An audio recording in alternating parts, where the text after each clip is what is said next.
Today we are diving deep into the life and the very, very mysterious death of one of the greatest minds of the 20th century, Alan Turing.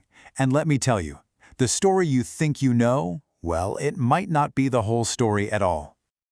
Alright, so let's just get right to it. On June 7th, 1954, Alan Turing is found dead. Next to him, there's a half-eaten apple. The official verdict comes back almost immediately. Suicide by cyanide poisoning. Case closed, right? A tragic but pretty straightforward end for a brilliant man. But what if it wasn't straightforward? Not even close. You see, the minute you start looking at the details, the official story it falls apart. It's full of holes and inconsistencies that for over 70 years have pointed to one big question. What really happened to Alan Turing? To even begin to understand the mystery of his death, you have to understand the sheer scale of his life. I mean, why are we still talking about this case? Because Alan Turing wasn't just some historical figure. He was a person who literally shaped the world we live in today. Okay, picture this. It's World War II, the darkest days. Turing is leading this top-secret team at a place called Bletchley Park. Their job? It sounded impossible. They had to break the German Enigma code, this incredibly complex encryption machine the Nazis were convinced was absolutely unbreakable. And Turing's genius proved them dead wrong. And the result of that? Well, historians figure that by cracking Enigma, Turing's work shortened the war by at least 2 years. Just let that sink in for a second. 2 whole years. Think about how many battles never happened, how many people never had to die, all because of that breakthrough. We're not talking about a small impact here. We're talking about millions of lives, soldiers and civilians alike, being saved. The entire course of the war and of history itself was changed because one man and his team could solve a puzzle that nobody else on Earth could. But here's the crazy part. Winning the war was just one piece of his legacy. Even before all that, back in 1936, he came up with this idea called the Turing machine. Now, it wasn't a real physical thing. It was a concept, a theoretical model that laid out the entire foundation for what we now call computer science. Seriously, every single computer, the smartphone in your pocket, it all goes back to the principles he dreamed up. And he didn't just stop there. He was already thinking about the next massive leap, about intelligence itself.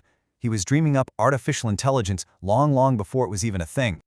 And this is where his thinking gets, well, it's just a whole other level. See, back then, computers were just calculators. They followed rules.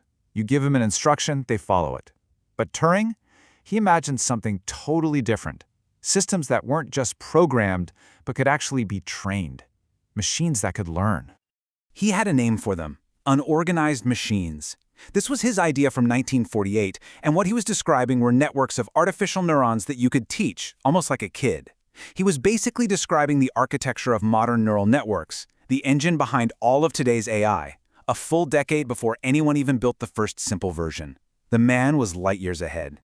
And of course, you probably heard of the Turing test. That was him too. He came up with this test to figure out if a machine could genuinely think. He wasn't just building the technology, he was asking these deep philosophical questions about it that, we're still wrestling with today. So, let's recap. You've got a man who helped win the war, who basically invented the idea of the computer, and who is already laying the groundwork for AI. He knew some of the most important state secrets on the planet, and that made him a national hero. But in the eyes of the government, it also made him a huge liability. And then, in 1952, it all came crashing down. After reporting a simple burglary at his home, Turing admitted he was in a relationship with another man.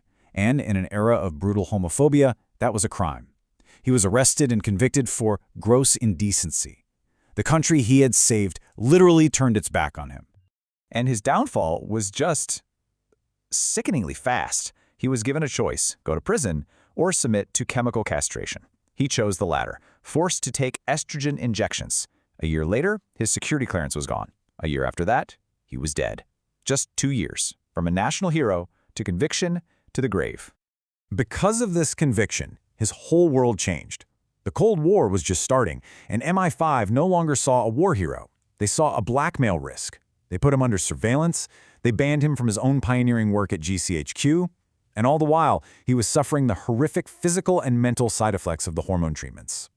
So that brings us right back to that room in 1954, and the half-eaten apple.